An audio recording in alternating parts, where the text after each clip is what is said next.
Well, political parties are the most primary and most effective structure through which women become politically engaged and get elected. Political parties, practices, policies, and values can have a deep impact on women's political participation and representation. Political parties nominate candidates in local and national elections, provide campaign funding, rally voters, set policy and governance priorities, and form governments. Today on Pledge Watch, we have a woman, young and bold, has been lucky enough to earn the confidence of a party that has well positioned her. But just what is she doing to own this position and create possible a landing for other women? Anita Nkirote is the Third Way Alliance Deputy Organizing Secretary. We are privileged to have her this evening. My name is Linda Alela. Welcome to the program. The hashtag, as always, is Pledge Watch, and the program is Pledge Watch. Anita, how are you? I am good. Good to have you. Thank you for having me. All right, a beautiful evening, and we're looking forward to hear from you. Quite young, but very vocal when it comes to matters politics and governance, and even better, to matters women in politics. Your party Secretary General, yes. That is Fred Okango, has been very vocal. By the way, your party, we said it's Third Way Alliance. Yes. Has been very vocal in terms of going against what it is that was the advisory of the CJ to President Uhuru Kenyatta. You know, and what many people have failed to understand, when you hold such a party and probably would expect to have women supporting you based on the fact that yes, they stand a chance, then you're out here going against what it is, or maybe just trying to dispute what it is that the CJ has advised. Do you have the same stand? Does it disappoint you as a woman that he holds this position? Thank you so much for holding me, Linda, today evening. Yeah. For me, we talk about substance over form. Mm-hmm. You can actually give us a specific directive, but the question is, how do you achieve this directive? Yeah. For example, you have the 2/3 gender rule, but the question is, how will we specifically achieve it? By asking for dissolution of parliament. If we go step by step, it is practically impossible for Maraga to assure us if we dissolve the 12th parliament, then we are going to have 2/3 gender right rule. there, Ekuru Aukot. Yes.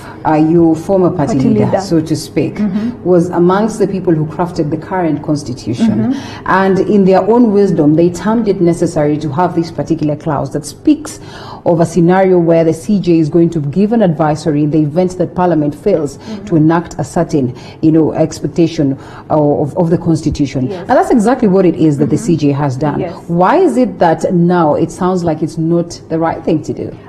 Because one, if the CJ was genuine, he would have done this 2 years ago. He would have done this in 2017. The question is, why now when he's about to leave in 3 months? For me, it looks like political witch hunt. Okay. Yes, the CJ has done his part. He's one of the most famous CJs in this country for annulling the presidential election. And for that reason, they promised that they're going to make his term hell on earth, which in many cases people have argued it is what is happening right now. So is it because of this that people tend to look at his advisory as political witch hunt as opposed to looking at the genuineness in it? For me, I find it very malicious because he has about less than 3 months to go. He should actually be currently on leave. So for him to give such an advisory right now, he should have given the advisory if he was genuine. Okay. 2017. Number two, 2/3 gender bill was not the only bill that could have caused us to go home. Yes, to cause the parliament. There are numerous others. The most recent division of revenue bill in the Senate. Yeah. We gave it 1 chance, 2nd chance, 3 times, 4 times until we got to the 10th time. We even had committees sitting trying to handle this issue. The question is, was this done for the 2/3 gender bill? Was it done? We have numerous sessions trying to debate on the 2/3 gender rule, Yes. and I'm sure you're privy to the Yes. same. And sincerely speaking, even after this advisory by the CJ, genuinely you saw the male counterpart, determined Yes. not to pass this one, Yes. determined not to see to it that the 2/3 gender rule sails through. Probably this is what informed the CJ's move. I mean, and they have been very vocal. Sometimes they've gone to levels of even insulting insulting the women. You know, one of the questions that I keep asking myself, was the Constitution made for man, or was for man made for the Constitution? Okay. Because when I look at the 2/3 gender rule, my biggest bone of contention is, somebody show me exactly how we will achieve this. Why? We currently have 47 women rep. To top up, plus the elected women rep and all that we have, we only need to top up 68. Yeah. When we come to the nitty-gritties, how can we actually achieve the 68? What exact criteria will we use, and we will not infringe democracy? Yeah. When I look at the advisory by the CJ, all the propositions that are there are a bit daunting and a bit taxing, especially to democracy. You won't come and tell the people of Starehe, hey, we have earmarked, because some of their propositions were like, we earmark certain constituency and say you should elect a woman. Isn't that an infringement of democracy? Okay. The other option was to increase the number of constituencies, where you do a formula. Yeah. For example, we have 290 constituencies, so you add depending on the number of women. Yeah. But then, apart from that, the biggest question I ask myself today, aren't there women who made it without the 2/3 gender rule? Aren't there powerful women, the likes of Mother Karua, the likes of Charity Ngilu, the likes, people who fought But are they not advocating for the 2/3 gender rule? Some of them are even taken to the level of 50-50. Exactly. One Anne Waiguru, yes, who's contested for this position, yes, and managed to get there. So if they are using the same tone to acknowledge that there is need for us to push for 2/3 gender rule, then why is it that you could probably go against that? I'd go against it because nobody wants to be given anything on a silver platter. Number two, what exact formula are you giving me? I don't want also, we have positions that we are safeguarding for people. Would you say which criteria will we have? Yes, we want the 2/3 gender rule. Okay. Which criteria will we have that will not stop? I mean, there are only two ways to get into politics, through nomination and through vying. Okay. That is how it is. Even the likes of Millie Odhiambo, who support this bill, were nominated, but they've had to time and time again. She had to time and time again vie for Suba. So there is no shortcut to get into politics. But it's a patriarchal society, few women, and we acknowledge women. this, that it's not just a Kenyan case. It's been generally an African case. And we've even seen our bigger brothers, trying as much to ensure that they get to empower the women. It's not to say that this is going to be the situation for the rest of time. It is to say that because it's been a patriarchal society, then we acknowledge the importance of the women in the society. We acknowledge the capability of women in the society. So it is time now that we change that narrative and slowly by slowly instill this knowledge in them that they are women, they are capable, they can stand out there and all that. So once they get through this, once they sail through, through affirmative action and the likes, then once they get to that, they try and test the waters, they test the terrain, and then they realize that, okay, well, after being nominated, then probably I can cross over and maybe try and leave this space of nomination for somebody else. The way I'm looking at it is empowering women by disempowering them. Okay. Let me give you a key and case example. Right. The position of woman rep. You let a woman rep take the same position in terms of geographical distribution, just like a governor, but do you give her resources? No. The first parliament that had women rep, 2013 to 2017, the women rep had no affirmative action fund until the last minute. Yet a member of parliament who controlled CDF had more money. Hold it right there. Yes, I understand where you're coming from. And I think I've had this conversation with Honorable Sabina Chege before. And I really got a different perspective of what exactly this position entails. Because in most cases, you'll just think that it's just that. And most of the times they've been called, as Mayor Flowergas because they've not been able to probably prove that indeed it's important to have the women rep position. So I'd ask this evening, I mean, we are trying to learn this. It's the first time. It's just like devolution, it's a baby that we are to learn and get to see, devolution is working. It probably has worked in other countries, but for us, practically, we have to take those baby steps. So maybe the first time they did not have this funding, and then we realized there's an importance of having this funding, and then the conversation changed, and then these monies were allocated, and slowly by slowly then, we probably get to learn. For me, I still believe the milestones are a bit too much. For example, I'm informed last year Pasaris got 20 million for Nairobi. You cannot compare 20 million versus what Sonko, his counterpart, is getting. like it's still like we are giving you this, but you still have to fight. Number two, according to the constitution, and maybe the reason why the 2/3 gender rule is being pushed at this particular time, the position is only supposed to last for 20 years, whereby the crafters of the constitution, as you've mentioned, the likes of Dr. Ekuru Aukot, my former party leader, envisioned that women would have been empowered enough to now run. Then my question is, the same constitution should have blocked and said, hey, Linda is gonna be a woman rep for 5 years, but she cannot come back again and say she wants to be a woman rep. Why? Because we are empowering more women. Because Linda got it this time for Moranga, let Anita come and get it. We will believe that Linda would have gotten the requisite experience in parliament, would have interacted with the electorate, and now she can go maybe for an MP position, and now maybe she can go for a Senate position, and now she can go for a governorship position. So we've also again now created some cartels whereby some women want to also stay in the women rep position. But you need to acknowledge that it's also an elective position, despite the fact that, you know, it's about women and women. And, you know, if you have someone like, let's use Sabina Cheke again, who's gone into the second term. I mean, it was an elective position. She did not get this in silver platter. There were other women who were contesting for this, and she was able to emerge as a victor. So it is almost unfair to say that probably they would want to stick on the same. And I can only ask this. I mean, this is something, it's been a patriarchal society for the longest of time. It's been a society where women are always considered as backbenchers. What makes you think it is easy for us to outdo this in only 5 years? For me, I believe if it's easy, then it's not worth it. Number one. Number two, there are women, as I've mentioned before, who have done it and have done it exceptionally well. The likes of Phoebe Asio, who are actually in parliament by themselves, and the likes of Njoki, Njoki Ndongo and the likes. So for me, I say, as much as it's a patriarchal society, then we still don't want to be given things on a silver platter. When you fight for your space, there is a reason why when the 47 governors sit and the 2 women come, they are given their space. Why? Because they fought for their space. So at the end of the day, even if we are given these positions, just as you've said, even if you've been given the woman rep, you still had to fight for affirmative fund. When you're done fighting for the affirmative fund, there are still more and more battles to gain. It's the third wave of political revolution.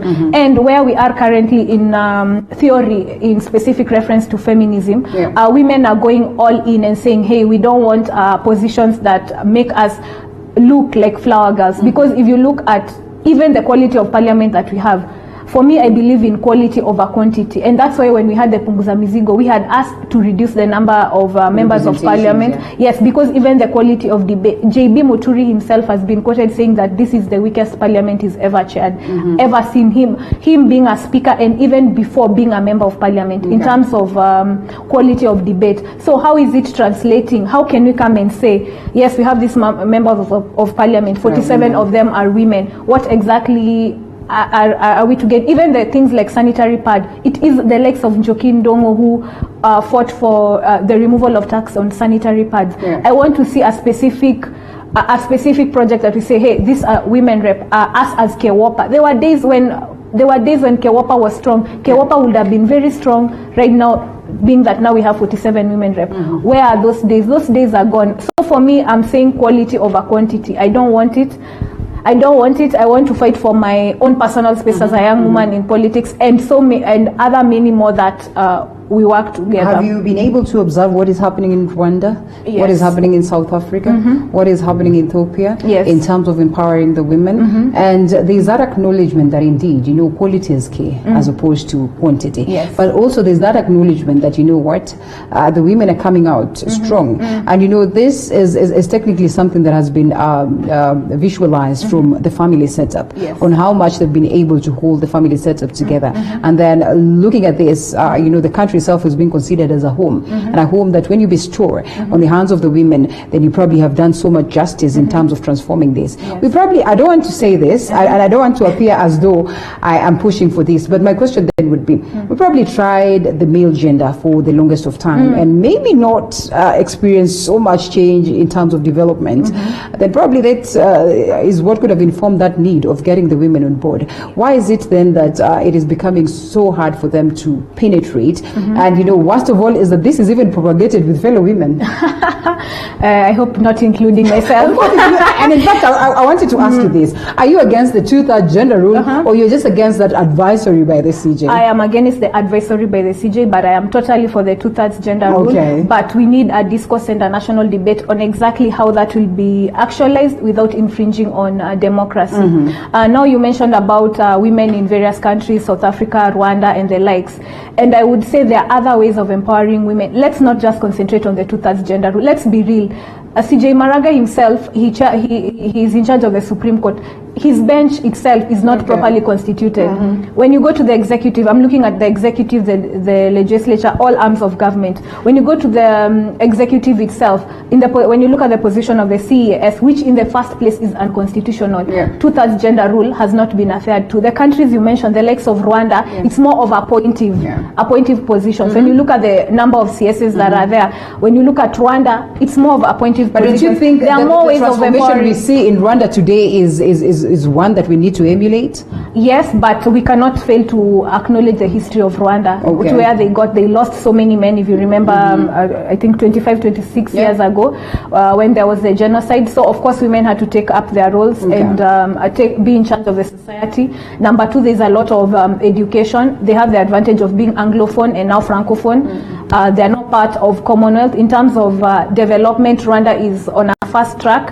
However, as much as we want to look at it holistically, their population is still very small compared to Kenya. So in terms of big change and impact, Kenya is still attributed to the fact that they have women in Kenya is still ahead. All right. Well, I'm curious. What is the formation like in Third Way Alliance? As women, do you feel like you are well represented? And what would that inform this this picking of you probably as this deputy organizing secretary and many other women? Is that is it a balanced formation in that party first? Yes, we began as a movement, Third Way Alliance movement, whereby we would meet in the streets of town and talk about the transformation and the difference we want in this country. And if you observe, we are the only party that has brought clear ideological differences. Even before BBI came, we talked of Punguza Mizigo and reducing the number of legislatures.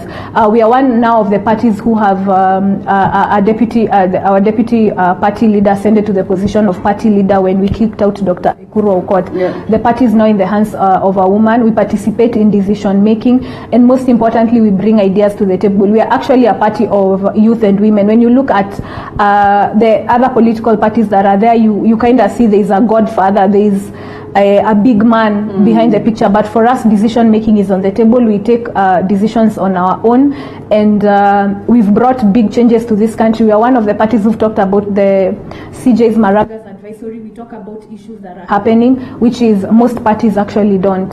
So for me, I believe we're in the forefront, and we will bring change to this country. So in this case, affirmative action would cut across, not just for the women, but also for the youths. And I can tell that you're relatively young.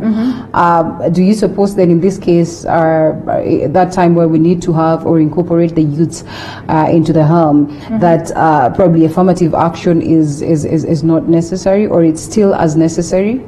For me, I believe we should give this thing a holistic angle and a holistic approach, other than looking at one sector of society. The only sector of society that needs to be looked at, I'd say, is PWD. The rest, we need the economy to be opened up. But the PWDs also say that we don't want you people feeling wishy for us. It is important that you also acknowledge that we are as good. And disability is not inability. So don't pull this wishy thing on us. But now when it comes to specific politics, there is actually a limited. I talked to Isaac Maura, and he told me there are a limited number of PWDs who actually vie for political seats. But for the rest, now there's an uptake in women and youth. So for me, my biggest worry in terms of politics and economy goes hand in hand. And my biggest challenge would be the type of corruption we see, or whereby young people don't get opportunities. Why am I talking about this? It's holistic, because when you look at, for example, if you want to vie, you need to have a background, either from a career, perhaps you're a journalist, you had a lustrous career. Number two, you are a prominent businessman. So when you look at the rate of manufacturing of young people to become prominent businessmen who would later vie for political party, I mean, you will see there's a big gap between the rich and the poor, and you will see a lot of stagnation, which means there's limited growth. So for me, I feel like the stress on the economy that we have is the one that now pushes also it pushes into politics, and we have a limited number of people, and you would see young people who have godfathers, quote unquote, are the ones who are rising in politics. But then again, Meru now gives us the case of John Paul Mwirigi, the youngest member of parliament.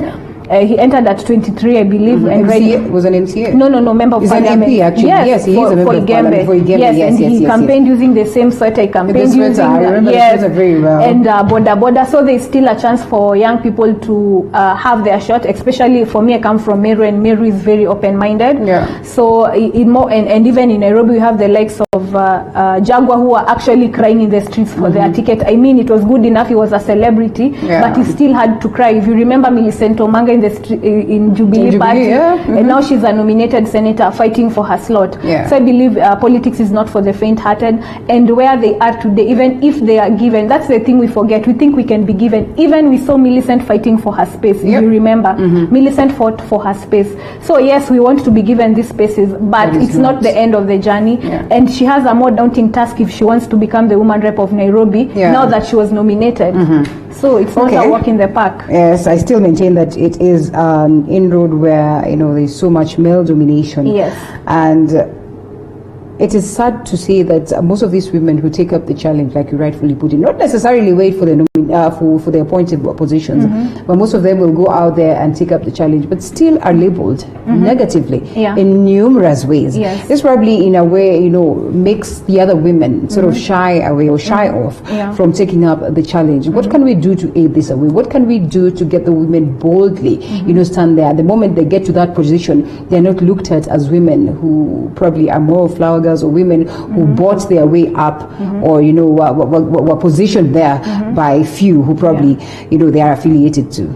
For me, I'd say leadership is not about a skirt or a trouser, but what you bring to the table at the end of the day. And that's why reducing the 2/3 gender rule to saying we are going to add constituency, or we are going to ask Starehe constituency or Igembe constituency or Kasipul Kabondo constituency to choose this particular gender is a daunting task, because one, we don't bring respect to the position. But if it's purely on leadership merit, then it makes sense. So for me, I'd say one, we need the quality of leadership to go high, and everybody must rise to the occasion, whether a man or a woman. It doesn't matter who is at the pulpit, quote unquote. It doesn't matter. What matters is the quality. For me, I'd say maybe we need to look at the transition of student leadership, because if you look at most leaders, not to say all, but most of them usually had a lustrous career in student politics.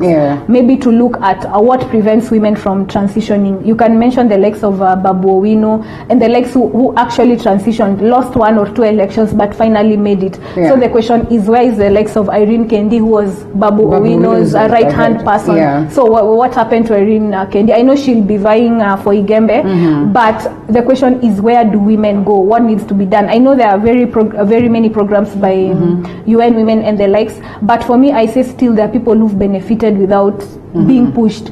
So there is no shortcut. Network, get to the ballot. I've had a conversation with Irene Kendi. She will tell you that, it is a very unfortunate ground. It is a very tight ground. If she did not have thick skin, that level of, campus would never have been easy for her. So you can imagine when now you come to the national realm, it becomes a tighter one. So in most cases, we've seen our political parties staging up or expressing commitment to address the gender parities that we have today, to ensure that there's gender equality at this particular, or equity for that matter. Do you suppose this has been reflected in their commitment, or this commitment has been reflected in their actions today? And if it is not the case, then why is it that we should have a conversation where it's about women pushing for themselves and, an individual coming out to push for themselves, as opposed to us, seeing this commitment being manifested in how we want to position our women. Because unfortunately, there's no babysitting in politics. Wow. You have to go out there and grab the bull by the horns. There is no simple way to Why say are you so radical? And no. When you look at I know Martha Karua is supporting this, but her herself will tell you the battles she went through. Yeah. And even when I look at her arguments on Twitter and on other platforms, her saying the solution of parliament, it's not even based on the two-thirds gender rule, but maybe on the general conduct of the legislature and what it means for the executive not to have a parliament, how bills be passed, and also the sibling rivalry that seems to be happening between the judiciary and the executive. But when it comes down to the nitty-gritty, when you look at the Hansard, there is very little to show for an expansive legislature. It does not make sense, and I still maintain quality over quantity.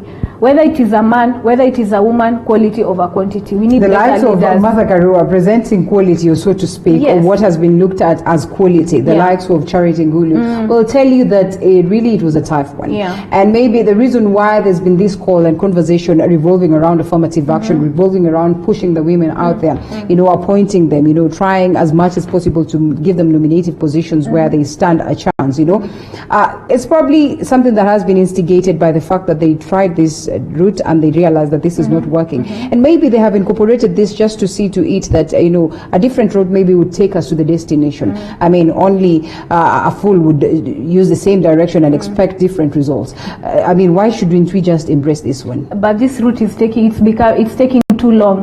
It's taking too long. One, number two. But maybe because I'm impatient. But maybe I'm because I'm impatient. But again, it doesn't block the other routes. I mean, they say that we'll appoint you. We will push for affirmative action. But again, we also do not say that you cannot go out there and seek elective positions. And then question two, the likes of Anne Waiguru and Charity Ngilu, as you've mentioned. Then they need to come and tell us why they were never called flower girls. Okay. Why were they never called flower girls? Are you sure they were never called? Yes, as far as we know. And the current breed that we have, if you remember, in fact, this is the only time in the country we had, I don't know, the red wing. There was the red wing and the pink wing, and you're like, okay, what's embrace and whatnot, and you're like, what's going on in this country?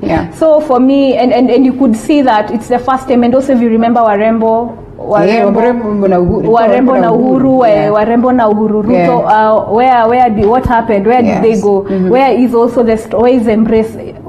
Where did all these things go? So for me, I feel like there is a very strong, a very weak structure in terms of foundation leadership. Even the KEWOPA, there used to be a KEWOPA of those days. KEWOPA would go and recruit female student leaders and actually help them and hold their hand to hold them to go into parliament. So why do we have? I thought the more the merrier, but now the more the lack of content. Well, sad to speak, and that is a polite way of you telling me that, well, at this rate, we are aging at a point where affirmative action will certainly die a natural death. That's pretty much unfortunate to note. Not quite. There are other structures which are at least advantageous. For example, when you look at the corporate sector, KEPSA, private sector, and Kenya National Chamber of Commerce, the introduction of whereby the cutoff points, if you remember the cutoff points that were introduced, I think, during President Kibaki's regime, whereby more women got to go to campus than their male counterparts. And then nowadays you'll hear the complaint that more women are working more than the male counterparts. So I think for me, the strategy to go about it was Kibaki's way, which is through the economy. Empower the economy, then give advantages to women. Now, that's the affirmative action I want to talk about, not the two-thirds gender rule. The affirmative actions that allows more women to go to university, the affirmative actions that give them advantages. For example, if you get pregnant, especially during COVID, the way young women have been getting pregnant, the affirmative action that Natembea will tell a chief, if this girl gets pregnant, it's your responsibility. Make sure these girls don't get pregnant. Those are the affirmative action, because it's linked directly to the reproductive system of a woman. So the affirmative action I'm looking at: keep girls in school, let them finish school, let them be economically empowered. Then they may want to get into the political space, but even if they don't get into the political space, they will sit in boardrooms that make decisions. Okay, well, interesting view right there. We still witness violence against women who are getting into the political realm. We still witness what you've mentioned as difficulties, especially at this time of COVID-19. And in your own capability, as young as you may look, you are speaking hugely about the interests of the women out there. At that level of Third Way Alliance, first of all, I'd love to hear what is this that is presented within the Punguza Mizigo that would address, and what is the criteria that is being used, first of all, to address this issue of two-third gender rule? Because from the conversation, we've seen many arguing that maybe this is not achievable. How about we scrap it once and for all? So for us, we are not scrapping the two-thirds gender rule, but we are bringing a scenario whereby we would have only 197 members of parliament, and 137 members of parliament and only 47 senators. For the members of parliament, there would have no need to be the two-thirds gender rule, because it would have, every constituency would have represented a man and a woman to vie. So we are talking a scenario whereby if votes are cast today, the first man takes it, and then the second woman takes it. So a constituency like Starehe would have 2 members of parliament, one a man and one a woman. One man and one woman. So it will represent a situation whereby we would not need to actually do a gender top-up, but we still reserved a top-up for PWDs. For various reasons, of course, but Punguza Mizigo is actually one of the best things. And when you look at Punguza Mizigo and the BBI, the 14-point agenda by BBI, you'd actually notice they have taken some of the points from Punguza Mizigo. And for me, I loved Punguza Mizigo because it gave us a platform whereby it was direct. It's the highest, and even there is a formula proposed by IBC to the judiciary, and the formula goes, it's purely mathematics, but the point is a constituency that does not elect women will be the one that will suffer. So in a constituency, for example, when you look at Starehe, which are one, Embakasi, let me use Embakasi. For example, when you look at Embakasi East constituency, and you have people who've vied, men and women, the first man becomes the MP, and also the first woman becomes the MP. But here's the catch: they must come from political parties. Yes. All right. And political parties is what we'll be discussing next. Yes. Many have argued that yes, and I think I started by saying they hold that position where they can place the women out there, or they can decide to quash their interest in getting into governance. So after this particular short break, we discuss, just how important political parties are to ensure that, they uplift the women and the agenda of the women out there, and importantly, a balanced societal governance perspective, because then that is what is crucial. We do not want to empower the women and overlook the boy child, which actually is the complaint at hand. So after this particular short break, we'll be right back with more.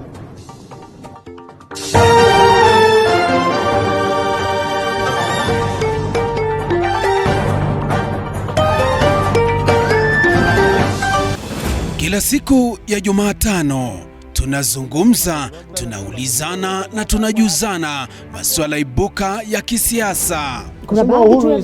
He is not in Kirinyaga. Maisha yangu ni huru na watu wangu wanyali.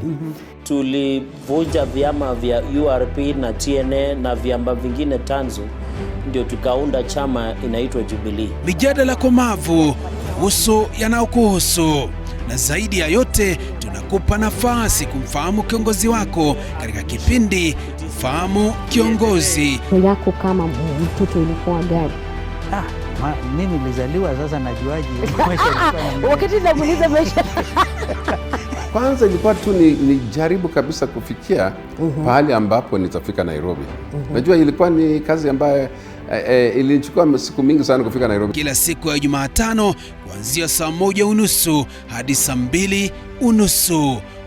Ungana naye Elizabeth Mutuku, usikose.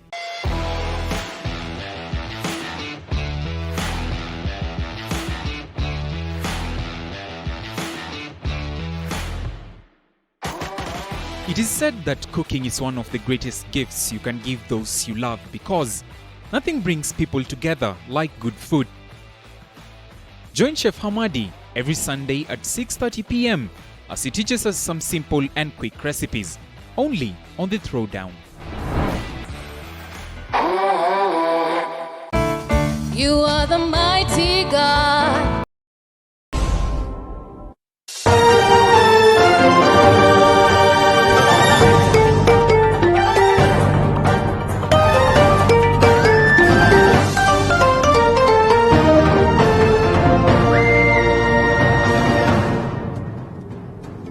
You're watching Pledge Watch. The guest of the night, Anita Nkiruote, who's the Deputy Organizing Secretary at Third Way Alliance, or in Third Way Alliance, or whichever way you want to say it. But then, yes, she is giving us punches on how it is important to have women come out there and fight for their position. For the longest of time, you've been told, you know what, this is going to come on silver platter. You are positioned in a way where, you know, you stand a chance automatically. But times are changing, and if you really want to experience the change, then you have to be part and parcel of ensuring that, yes, it is healthy change. And that's exactly what we're doing right here. So before we went for break, we're bringing in the perspective of political parties and how instrumental they are towards ensuring that women are empowered out there. So major political parties have acted or have been roadblocks, or, you know, rather an impediment to gateways of women getting into positions. And I mean, even at the level of nomination, party nominations, you see the hustle that is there. Party leadership, you see the hustle that is there. I mean, you probably can pride and say that, well, in Third Way Alliance, we have a balance. But such is not the case in most of the political parties. Really, in such a scenario, then how can you say that the space is safe for the women to go out there and battle it out? For me, I believe they just have to come out and they have to fight for their own space and create a niche. But it may not work out the first time. Let's not lie to each other. It might not work the first time or the second time. But it's up to the women to work their way through the political parties. Number one of the mistakes women make, and at large, even young people and everyone, people show at the last minute. When you look at veteran politicians, Baba has been accused of politicking throughout the entire political space, and so have been his people. When you show up the last minute, 1 year, as most people are doing, 2021, 1 year to the general election, the question is, where were you? There are rare times which you'll find young people or even young women who've been in politics, who've been in a political parties for a long time. They just say, Linda just decides, now I want to buy, which party can I go to? Then you automatically go. And then you also go to a big party where you've not formed. Even, for example, Raila cannot even know who you are as an individual. So those are some of the mistakes. But when you look at one of the overlooked parties is NARC Kenya. When you look at the structures, because we also look at the structures of other political parties. When you look at the structure of NARC Kenya, it has nominated very many women. In fact, the highest number of women to the county assemblies. But no one is able to notice that. So for me, it's more of a strategy. Which political party and why, and what do you aim to gain? We have an example of Martha Wangari, MP Gilgil. She was a member of ANC. She was nominated. She even she was Anyang' Nyong'o's deputy in Public Accounts and Investments Committee, and she used that platform. She went to Jubilee because she knew Gilgil will vote for Jubilee, and she got it. So it's up to you to establish a strategy. It is a strategy. It's not a thing that you wake up to. Oh, women have been given position. Oh, now they've known my name. Now I have to come and fight. It's not, as I've said and alluded to earlier, it's not a walk in a park. It's a strategy, and you find out why you should be in a particular political party. All right, let's face it, Kirote. Not every other woman in the country is privileged to have this kind of, vast knowledge, this kind of empowerment. And when you go to some of these rural areas and different societies and communities, you realize that they're still struggling with the social and cultural barriers that actually have put women at bay. We talk about GBV, we talk about early marriages, FGM, we talk about struggles, we talk about societies where women cannot even raise their voice to say anything. It is a taboo. What happens for such? For such women, I'll give an example of my friend from Kajiado, Senator Caroline Shege. Caroline Shege, who's I think has been at it for like almost 3 times. First time, I don't remember what she vied for first time, but I remember this time she vied for a Senate position. In fact, she was even given, after she lost, she was given CEC position, education by Ole Lenku, which was again taken after 3 months. And the message was, wazee wamekaa chini, wamesema, first of all, you're unmarried, you're not fit, and all sorts of accusations. For me, the thing is to press on, because she's still vying for senator. She has expanded her networks. She's doing very well. She's running NGO in the likes of Ngong and Kajiado. So for me, I'd say it's press on, because look at it this way: it's not only women, it's also men. And the thing is, when you look at people in politics, you see tenacity. For the young people, the likes of Martha Karua, Kiraito Muronge, they were lucky. And I remember around 1992 is when we had the young tax, where young people came in and vied. And the same thing I'm expecting to see in 2022. If you look at Uganda is having its elections, I think, this year. And you will see very many young people have come out. For starters, before we start talking, let young people come out, let them affiliate themselves with political parties, let them vie and let them bring their ideas to the table. And there's this thing we call natural attrusion. Yes, there is patriarchy. I won't lie, there is patriarchy. But then so is natural attrusion. At a certain age, you start seeing people dying around 90s, and especially if you look at this year, yes, there is COVID and whatnot, but majority of people in 90 to 100 have already started being phased out. So even in leadership, there is what we call natural attrusion.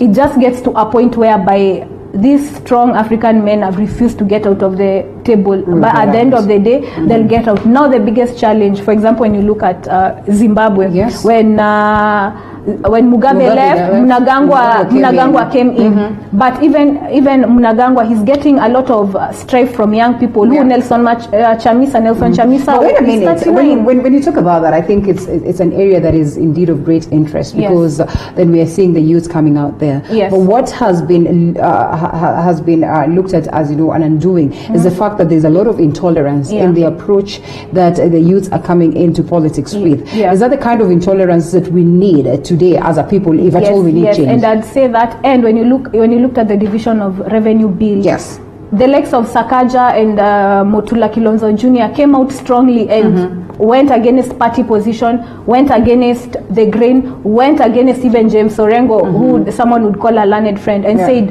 hey, Orengo, you fought for your liberation, now it's our time to fight the liberation. And Sakaja and Motula Kilonzo Jr. are the young thugs of today, and many other young people that I believe should get a chance to serve this country in 2022. So for me, I believe the change is inevitable, though it needs a lot of restructuring, and in the Kenyan case, the economy is a bit daunting. So young people are struggling to make their day-to-day that they have no time for politicking and thinking about, unless you're calling them to give them handouts. But most young people have no time because they are busy making their day-to-day meet. And how do we get them involved? If at all we're not going to give them that aspect of affirmative action, how do we get them involved? You do not make them see what it is that is in them that has not been tapped, the underlying, wow factor that is in them that has not been tapped. So I'd say the biggest lacuna in the 2010 constitution is how we address civic education. Civic education has purely been left to the NGOs who take whatever article they want. If I want Article 10, then that's my business. If I want Article 27 I go and fight for it. But then civic education should also have been enshrined the same way we have the Kenya National Human Rights Commission funded by the state. It should have been empowered and given money to carry out civic education. Because as it is, it's lacking. People don't understand even the BBI. They don't understand which aspects of the constitution need to be changed. Some people don't understand, do we need to have a referendum, what's going on? But if we enshrine civic education, the same way we have public participation, and now it's come to a point whereby you can actually, you've seen Okia Mtata severally going to court and saying, hey, there was no public participation. Which public even during COVID times, all the county governments and the national government had to ensure there is public participation. Then the same way civic education must be brought on board. Yes. Okay, well, I'll take you back to what you had mentioned earlier on, the fact that we lack quality. And we have so much quantity in terms of the leadership that we have today. Let's focus much on the women. And the representations that they hold. Yours is a very crucial representation that will determine what's way forward for the women. Do you suppose then, as women leaders, you have done your level best to prove that indeed there's need to have women in leadership? Do you suppose that the women rep have represented us to to the maximum, to a point whereby they would confidently sit on that particular position or sit on these particular positions and say that indeed we've brought change for the people? Yes. For me, I'd say every aspect of the society every person in the society must be represented in some one way or the other. Yeah. Whether it will be women, whether it will be the minority groups, the likes of the OGX, whether it's the PWDs, everybody deserves a spot, because when you lock people out, then you lock what you would have benefited or learned. For example, it is said when women come to these interviews, men would come here half confident, half with the knowledge that a woman has, but they would come with more confidence and talk the way they talk.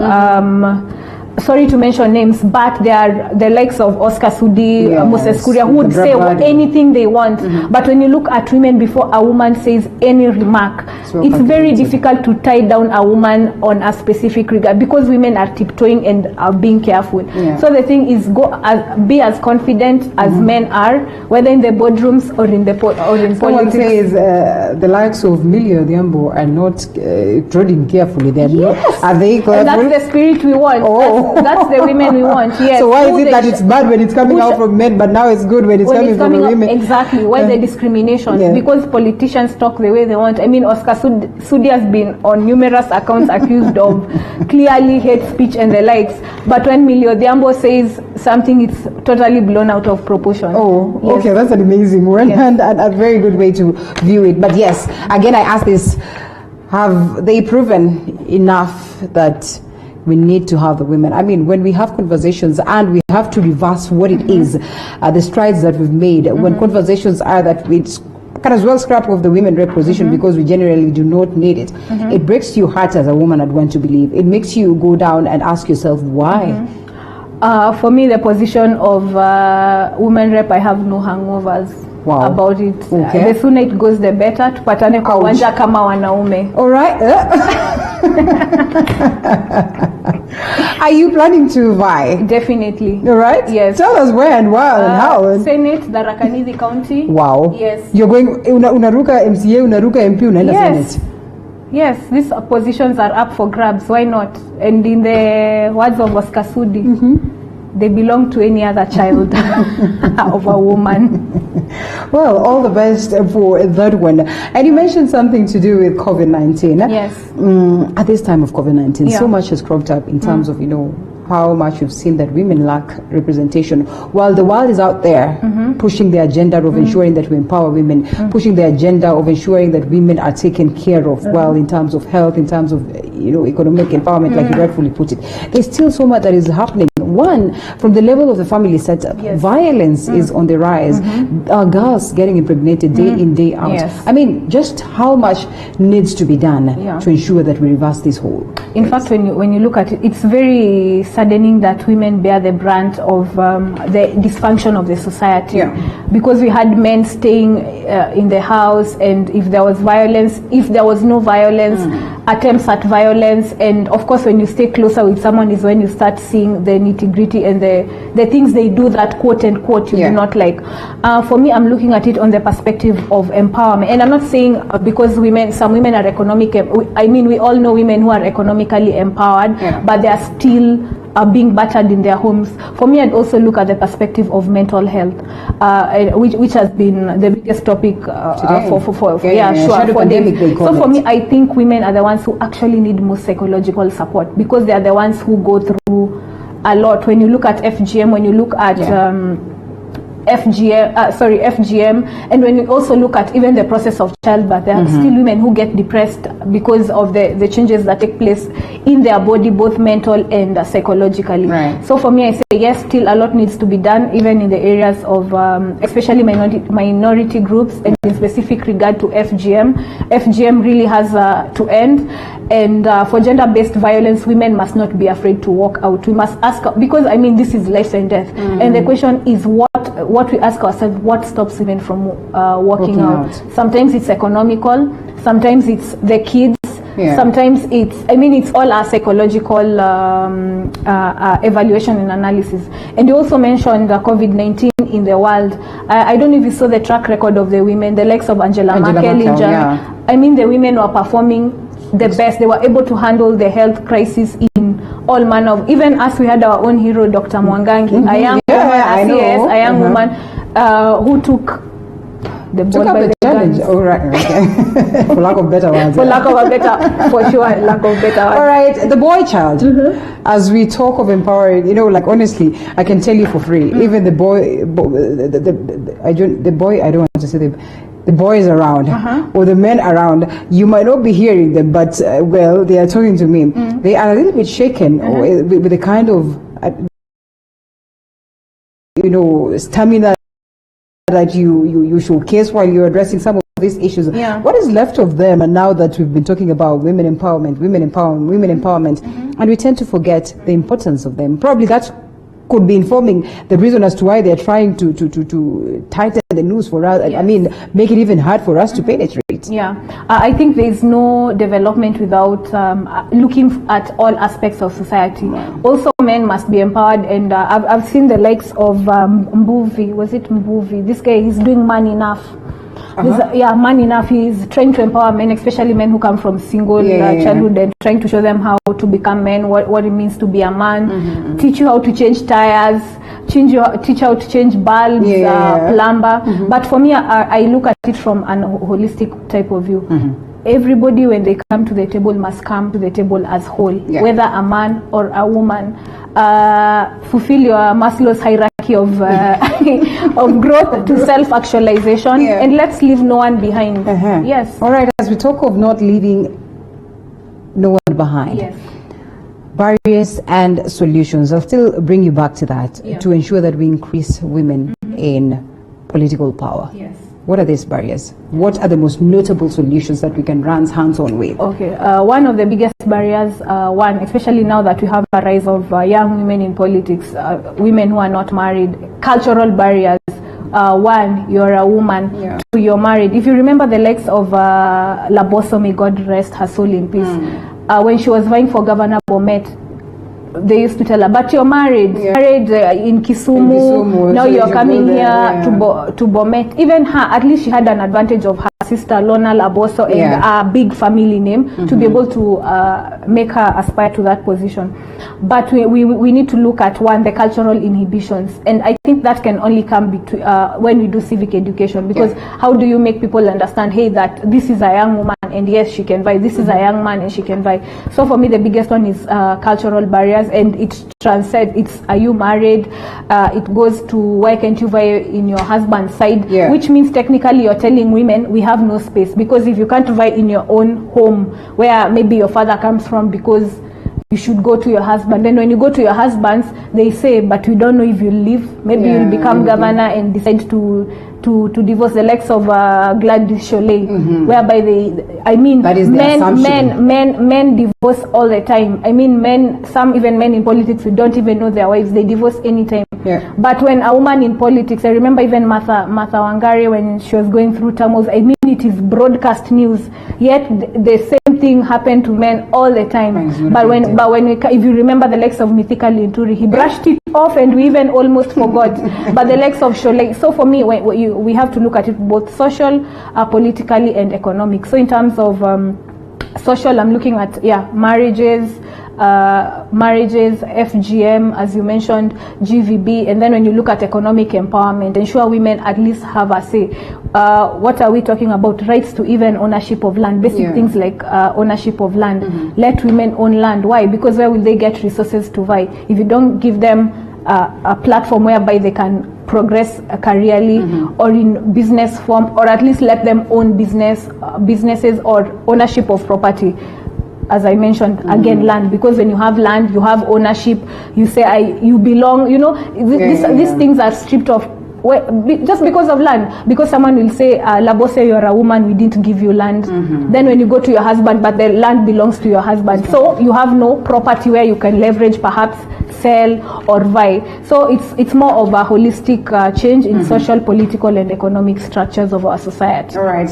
From what you've read, because I insist you're pretty much young, what would you say in terms of rating? Have we made strides towards ensuring that the women are placed out there?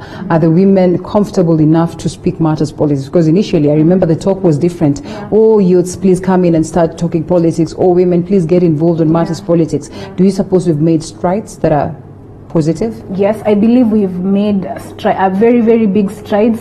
Though the quality of women, especially women rep, is wanting, at least they have a space and they can talk. I mean, the days whereby young women like Kate Waruguru, women rep like Laikipia County could speak were unheard of.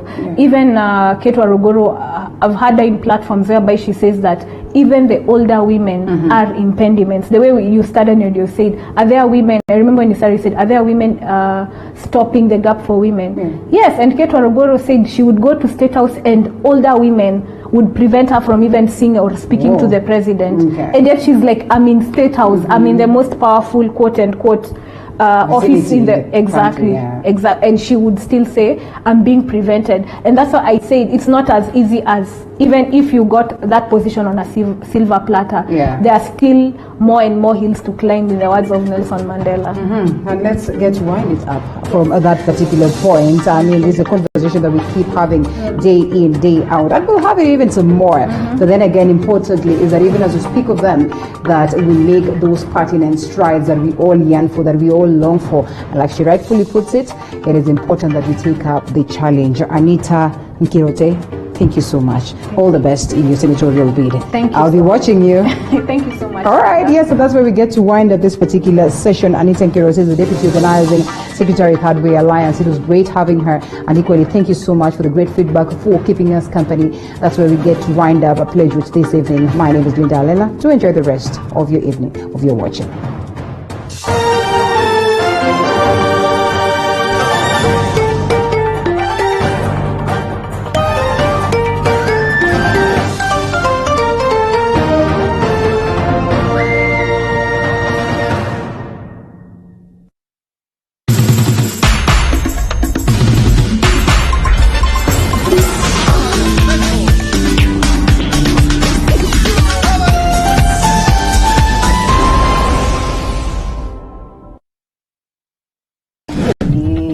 Nani alisema mimi si mtoto wa Mungu?